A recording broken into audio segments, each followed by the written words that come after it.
is about real people with real concerns. I think my good brother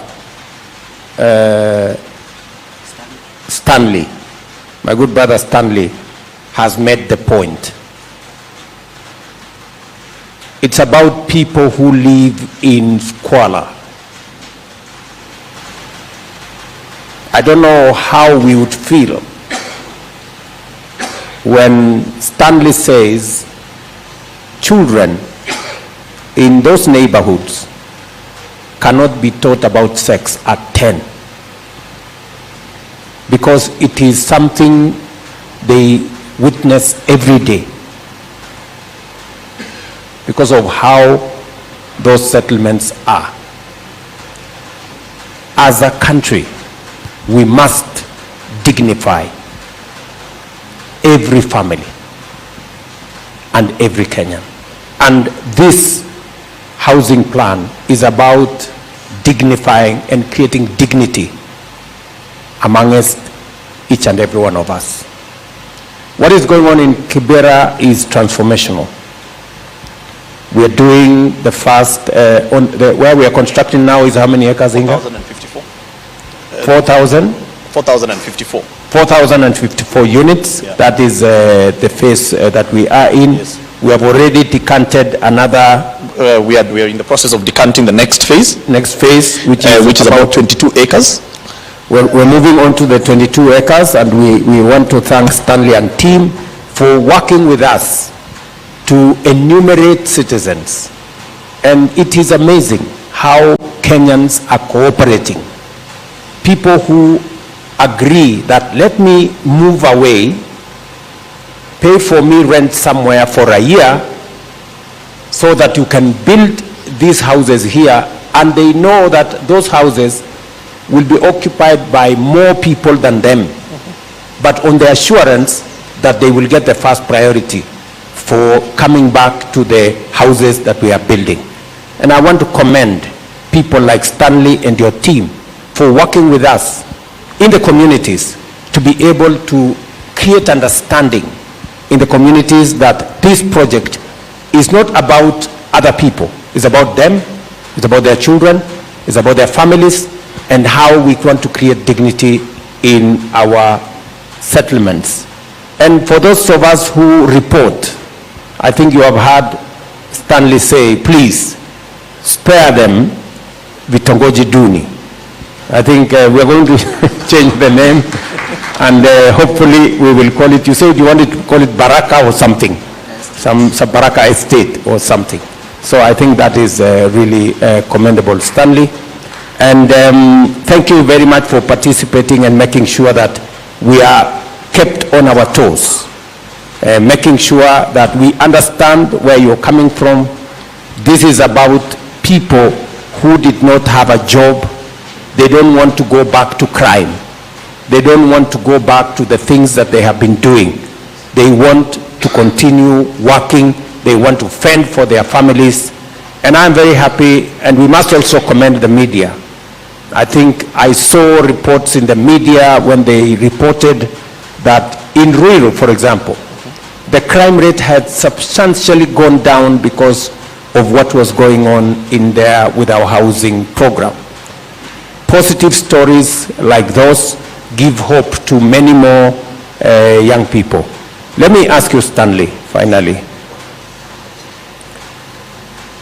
As you work with the communities, as we look at Kibra, because my commitment is that in the next 10 years, God willing, we will not have a slum in Kibra. We will have an estate. We are working on the 4,000 housing units now. We have 22 acres that we are going to bring on board shortly. Then we will move on to the next. As we create the housing units, we will be moving the people from the slums into those units, make sure that we increase the social housing, especially in those areas, so that we can have more dignity for the people who live there. What do you think I need to do better, or government needs to do differently? Do you have any suggestions on how we can make this better? Do you have any anything you want to say that you think can be improved so that we can take this program into the future? Okay. For the better understanding, wacha niweke na Kiswahili mzuri ndio isaidie watu wengi pia. Your Excellency, according to what you said and improvement for the future also, mimi kikwangu nilikuwa naonelea hivi. Nikikupea na case study ya NYS. NYS ilipokuja mtaa ndio ilitusaidia kutokea lami, katupitishia lami, hatukuwa na lami. Ndio ilitokea tule choo zenye tuliwekewa hapo hivyo kidogo kidogo kutusava hapo hivyo. But by the end of the day, vijana walipokuwa nafanya kazi, scandal ikalipuka katikati. Ikawa vijana wote wakose kazi, mradi zenye zilikuwa zimeachwa nusu zilikuwa zimeendelea zikaachwa nusu zikabidi zishie hapo. Na I remember that NYS ndio ilikuwa imetuletea mpaka Huduma Center Kibra, ikatuletea hizo choo ikatusaidia kwa zile hygienic. On my view, hata wakati tulikuwa kwa public participation, ukiambia Mr. Chair Kuria nilikuwa nimesema, in order to safeguard this project na iende mbali, let the money meant for the housing remain for the housing and free from corruption. If you take corruption, everything will be okay. Hiyo ndio inamalizanga, hiyo ndio mdudu mbaya ndio inaanza project na imebaki kama white elephant kwame. Very good.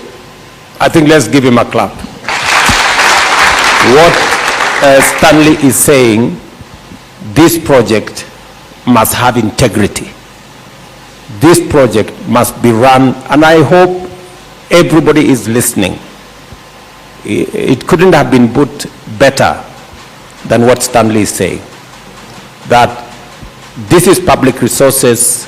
Kenyans are committing their money through the levy for this program, for the dignity of other Kenyans, so that other Kenyans can have a job, so that we can have decent housing, so that we can eradicate slums, so that we can increase the number of homeowners in Kenya. Not just for the people living in slum areas, teachers, doctors, and everybody else will have an opportunity to own a home, because we have substantially reduced the cost of homes in Kenya.